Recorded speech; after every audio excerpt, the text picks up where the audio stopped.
A fatal ICE-involved shooting in Minnesota. Russia sounds off as another oil tanker is seized. And will California require voter ID? I'm Georgia Howe with Daily Wire Executive Editor John Bickley. It's Wednesday, January 7th, and this is Evening Wire.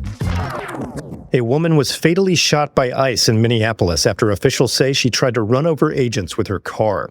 The Department of Homeland Security says officers were blocked by a group of people when the woman allegedly accelerated toward them, prompting an ICE officer to fire in self-defense. Here's DHS Secretary Kristi Noem. It was an act of domestic terrorism. What happened was our ICE officers were out in an enforcement action. They got stuck in the snow because of the adverse weather that is in Minneapolis. They were attempting to push out their vehicle, and a woman attacked them and those surrounding them and attempted to run them over and ram them with her vehicle. An officer of ours acted quickly and defensively shot to protect himself and the people around him. And my understanding is that she was hit and is deceased. Video posted on social media appears to show the woman's vehicle hitting an officer before shots are fired. But Democrat Mayor Jacob Frey is saying ICE is to blame and demanding they leave the city. To ICE, get the f*** out of Minneapolis. We do not want you here. Your stated reason for being in this city is to create some kind of safety, and you are doing exactly the opposite. People are being hurt. Families are being ripped apart. Long-term Minneapolis residents that have contributed so greatly to our city, to our culture, to our economy are being terrorized, and now somebody is dead. Russia is demanding proper and humane treatment of crew members after American forces seized a sanctioned oil tanker in the North Atlantic. The vessel, known as the Marinera, was seized today between Iceland and the British Isles under a U.S. court order. Moscow says Russian nationals may be among the crew and wants them returned home. However, the White House has rejected that demand. Again, this was a Venezuelan shadow fleet vessel that has transported sanctioned oil. The vessel was deemed stateless after flying a false flag, and it had a judicial seizure order, and that's why the crew will be subject to prosecution. President Trump has announced that Venezuela will transfer between 30 and 50 million barrels of sanctioned oil to the U.S. Daily Wire Foreign Affairs reporter Cassie Akiba has more. The president described the oil as high quality and said that it would be delivered immediately to U.S. ports on storage ships. He posted on social media Tuesday that the oil will, quote, be sold at its market price and that the money will be controlled by me to ensure that it is used to benefit the people of Venezuela and the United States. The Venezuelan shipment is enough to supply the U.S. for roughly 1.5 to 2.5 days, based on America's daily consumption of about 20 million barrels. Venezuela currently produces only around 1 million barrels per day, marking a sharp drop from the roughly 3 million barrels a day it produced before socialist Hugo Chavez took power in the late 1990s.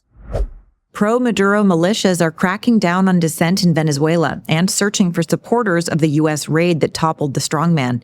Daily Wire reporter Zach Jewell has the story. Plainclothes gunmen deployed by Venezuela's leaders are walking the streets and stopping vehicles as they crack down on dissent and pro-American sentiment.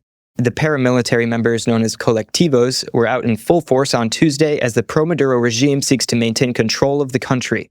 Men armed with rifles set up checkpoints in the capital city of Caracas, where they stopped drivers to search their vehicles, phones, and personal belongings, looking for any evidence of support for the United States capturing Maduro. Police, meanwhile, were instructed to, quote, immediately begin the national search and capture of everyone involved in the promotion or support for the armed attack by the United States. Officials say 75 Venezuelan and Cuban nationals were killed as a result of the operation over the weekend, including dozens killed in a gunfight at Maduro's compound. 7 American troops were injured, with 2 sustaining serious but non-life-threatening injuries. President Trump called the operation effective but very violent. The raid was led by elite Army Delta Force members in collaboration with Special Operations soldiers from the 75th Ranger Regiment and the 160th Special Operations Aviation Regiment. Chinese authorities arrested several Christians on Tuesday as part of an ongoing pressure campaign against underground churches. Daily Wire senior editor Joel Needler reports. The arrest centered around Early Rain Covenant Church, a prominent evangelical Presbyterian church, as well as a school linked to the congregation. This comes just months after the Chinese government rounded up prominent leaders at Zion Church, another well-known underground church. The head of the advocacy organization, Luke Alliance, told the Daily Wire that the government wants to exert more control over the churches including making them register any online services they have before meeting, and they do not want Christian parents educating their children in the faith.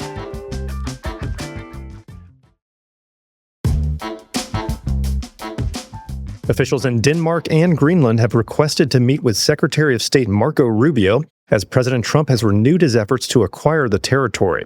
Daily Wire reporter Tim Pierce has the details. Greenland Foreign Minister Vivian Motzfeldt and Denmark Foreign Minister Lars Rasmussen said separately that they've requested a meeting with Rubio.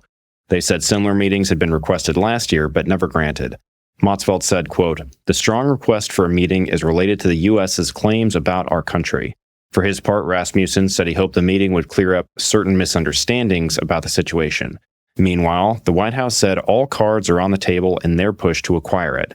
It said in a statement, quote, "The president and his team are discussing a range of options to pursue this important foreign policy goal, and of course, utilizing the U.S. military is always an option at the commander-in-chief's disposal." The Minnesota fraud scandal has made its way to Washington as the House Oversight Committee heard testimony earlier today. The witnesses included state representatives like Walter Hudson and Kristen Robbins, as well as Brendan Ballou, a former federal prosecutor who was involved in the prosecution of January 6th protesters. Here's Representative Brandon Gill from Texas questioning Hudson and Robbins. You're saying that there was a political incentive to cover up widespread Somali fraud. Is that right? 100%. Did the Walz administration and Democrats intentionally, in your opinion, overlook this fraud while it was happening for political gain? I'll start with you, Ms. Robbins. Absolutely. We have credible whistleblower reports that the Department of Human Services administration up to the OIG and the commissioner met with a group called the Minnesota Minority Child Care Association multiple times, and that they were trying to weaken protections. We had several changes we wanted to do, and they opposed all of them. I would agree. Absolutely. The whistleblowers confirm it. We caught up with Gill after the hearing. My main takeaway from today is that Democrats, even when caught up in a massive scandal, are unwilling to put the country first and confront the scale of this fraudulent activity.